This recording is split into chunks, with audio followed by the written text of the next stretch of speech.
Warning, this podcast contains descriptions of murder, torture and abuse. As a result, it may not be suitable for everybody.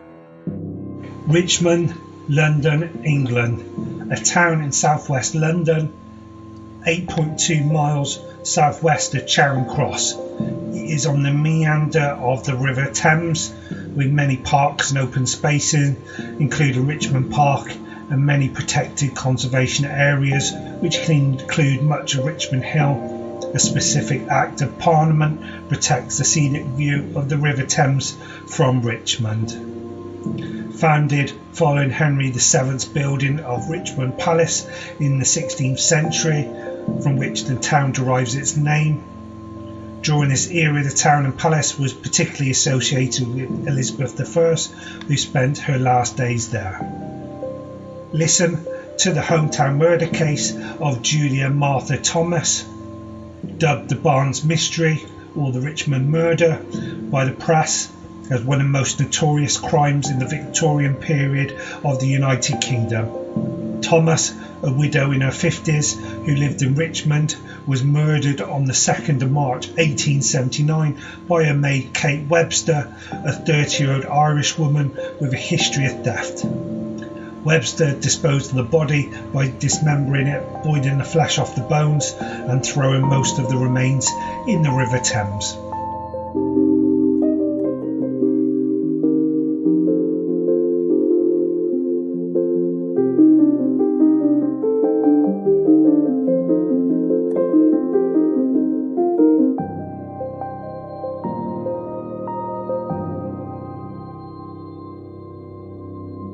Julia Martha Thomas was murdered on the 2nd of March 1879 by her maid Kate Webster, a 30-year-old Irishwoman, who disposed of her body by boiling the flesh off the bones and throwing the remains into the River Thames. This was dubbed by the press as the Barnes Mystery or the Richmond Murder. It was alleged, although never proven, that Webster had offered the fat to a publican, neighbours and street children as dripping in lard.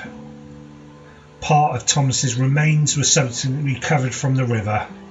Her severed head remained missing until October 2010, when the skull was found during building works being carried out for Sir David Attenborough. After the murder, Webster posed as Thomas for 2 weeks, but was exposed and fled back to Ireland and her uncle's home at Culane near Enniscorthy, County Wexford. She was arrested there on the 22nd of March and was returned to London, where she stood trial at the Old Bailey in July 1879. At the end of the 6-day trial, Webster was convicted and sentenced to death after a jury of matrons rejected her last-minute attempt to avoid the death penalty by pleading pregnancy. She finally confessed to the murder the night before she was hanged on the 29th of July at Wandsworth Prison. The case attracted huge public interest and was widely covered by the press in both Britain and Ireland.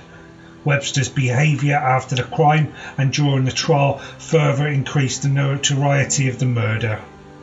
Julia Martha Thomas was a former schoolteacher who had been twice widowed. Since the death of her second husband in 1873, she had lived in her own at 2 Mayfair Cottages, also known as 2 Vine Cottages, in Park Road in Richmond, London. The house was a 2-storey semi-detached villa built in grey stone with a garden at the front and back. The area was not heavily populated at the time, although her house was close to a public house called the Hole in the Wall. Thomas was described by a doctor, George Henry Rudd, as a small, well-dressed woman who about 54 years of age. Elliot O'Donnell summed up contemporary accounts in his introduction to a transcript of Webster's trial, said that Thomas had an excitable temperament and was regarded by her neighbours as eccentric. She later frequently travelled, leaving her friends and relatives unaware of her whereabouts for weeks or months at a time. Thomas was a member of the lower middle class and as such was not wealthy, but she habitually dressed up and wore jewellery to give the impression of prosperity. Her desire to employ a living domestic servant probably had as much to do with status as with practicality. However, she had a reputation of being a harsh employer, and her irregular habits meant that she had difficulty finding and retaining servants. Before 1879, Thomas had been able to keep only one maid for any length of time. On the 29th of July 1879, Thomas took on Kate Webster as her servant. Webster had been born as Kate Lawler in Killan, County Wexford, in about 1849. She was later described by the Daily Telegraph as a tall, strong-made woman of about 5 feet 5 inches in height, with a sallow and much freckled complexion and large prominent teeth. The details of Webster's early life were unclear, as many of her later autobiographical statements proved unreliable, but she claimed to have been married to a sea captain called Webster, by whom she had 4 children. According to Webster's account, all the children died, as did her husband, within a short time of each other. She was imprisoned for larceny in Wexford in December 1864, when she was only about 15 years old, and came to England in 1867. In February 1868, she was sentenced to 4 years penal servitude for committing larceny in Liverpool. Webster was released from jail in January 1872, and by 1873 she moved to Rose Gardens in Hammersmith, West London, where she became friends with a neighbourhood family named Porter. On 18th of April 1874, she gave birth to a son whom she named John W. Webster in Kingston upon Thames. The identity of the father is unclear, as she was named 3 different men at various stages. One, a man named Strong, was her accomplice in further robberies and thefts.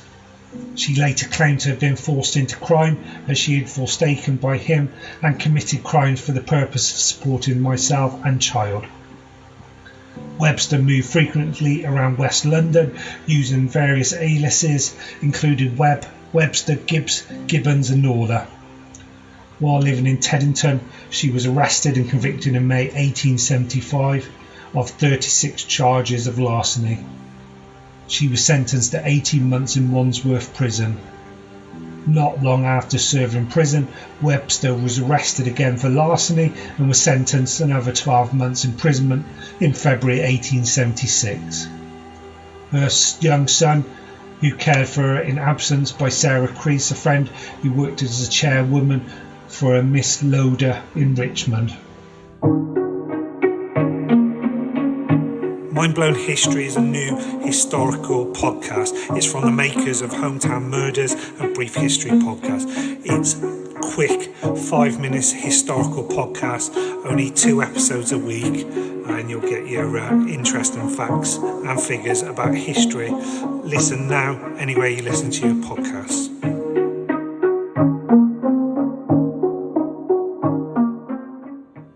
In January 1879, Crease fell ill and Webster stood in for her as a temporary replacement at Loader's house. Loader knew Thomas as a friend and was aware of her wish to find a domestic servant. She recommended Webster on the basis of the latter's temporary work for her. When Thomas met Webster, she engaged her on the spot, though she did not appear to have made any inquiries about Webster's character or past. After Webster was taken on by Thomas, the relationship between the 2 women appears to have deteriorated rapidly. Thomas disliked the quantity and quality of Webster's work and frequently criticised it. Webster in turn became increasingly resentful of Thomas, to the point that Thomas attempted to persuade friends to stay with her, as she did not like being alone with Webster. It was arranged that Webster would leave Thomas' service on the 28th of February. Thomas recorded the decision in her last diary entry, quote, "gave Catherine warning to leave," end quote. Webster persuaded Thomas to keep her on for a further 3 days until Sunday the 2nd of March. She had Sunday afternoons off as a half day and was expecting to return in time to help Thomas prepare an evening service at the local Presbyterian church. On this occasion, however, Webster visited the local alehouse and returned late, delaying Thomas's departure. The two women quarrelled, and several members of the congregation later reported that Thomas had appeared very agitated on arriving at church. She told a fellow congregant that she had been delayed by the neglect of her servant to return home at the proper time, and said that Webster had flown into a terrible passion upon being rebuked. Thomas returned home from church early, about 9 p.m, and confronted Webster. According to Thomas Webster's eventual confession, Mrs. Thomas came in and went upstairs. I went up after her and we had an argument which ripened into a quarrel. In the height of my anger and rage, I threw her from the top of the stairs to the ground floor. She had a heavy fall and became agitated at what had occurred, lost all control of herself, and to prevent her screaming and getting into my trouble, I caught her by the throat, and in a struggle she was choked and I threw her to the floor. I determined to do away with the body as best as I could. I chopped the head from the body with assistance of a razor, which I used to cut through the flesh afterwards. I also used a meat saw and the carving knife to cut up the body with. I prepared the copper with water to boil the body to prevent identity, and as soon as I had succeeded in cutting it up, I placed it in the copper and boiled it. I opened the stomach with a carving knife and burned up as much of the parts as I could. Thomas's murder caused a sensation on both sides of the Irish Sea. When the news broke, many people travelled to Richmond to look at Mayfield cottages. The crime was just as notorious in Ireland, as Webster travelled under arrest from Elscombe Courtly to Dublin. Crowds gathered to gawk and jeer at her nearly every station between the two locations. The pre-trial magistrate's hearing was attended by many privileged and curious persons, including not a few ladies, according to the Manchester Guardian. The Times reported that Webster's first appearance at Richmond Magistrates Court was greeted by immense crowds yesterday around the building, and very great excitement prevailed. Webster went on trial at the Central Criminal Court, the Old Bailey, on the 2nd of July 1879. In a sign of the great public interest aroused by the case, prosecution was led by Solicitor General Sir Hardinge Gifford. In 1952, the naturalist Sir David Attenborough and his wife Jane bought a house situated between the former Mayfield cottage and the hole-in-the-wall pub. The pub closed in 2007 and fell into dereliction, and was bought by Attenborough in 2009 to redevelop. On the 22nd of October 2010, workmen carried out excavation work at the rear of the old pub, uncovered a dark circular object which turned out to be a woman's skull. It had been buried underneath foundations which had been in place for at least 40 years on the site of the pub stables. It was immediately speculated the skull was Thomas's, and the coroner asked Richmond police to carry out an investigation into the identity and circumstances of the death of the skull's owner. Carbon dating carried out at the University of Edinburgh dated the skull to between 1650 and 1880, while the fact that it had been deposited on top of a layer of Victorian tiles suggested it belonged to the end of this era. The skull had fracture marks consistent with Webster's account of throwing Thomas down the stairs, and it was later found to have collagen levels consistent with it being boiled.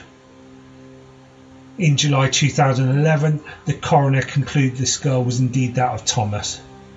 DNA testing was not possible as she had died childless and no relatives could be traced.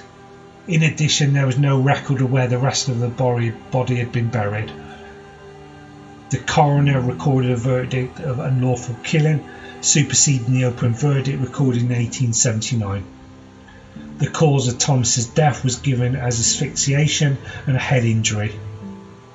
The police called the outcome a good example of how good old-fashioned detective work, historical records and technological advances came together to solve the Barnes mystery. The skull was interred in an unmarked grave at Richmond Cemetery on 24th of August 2011.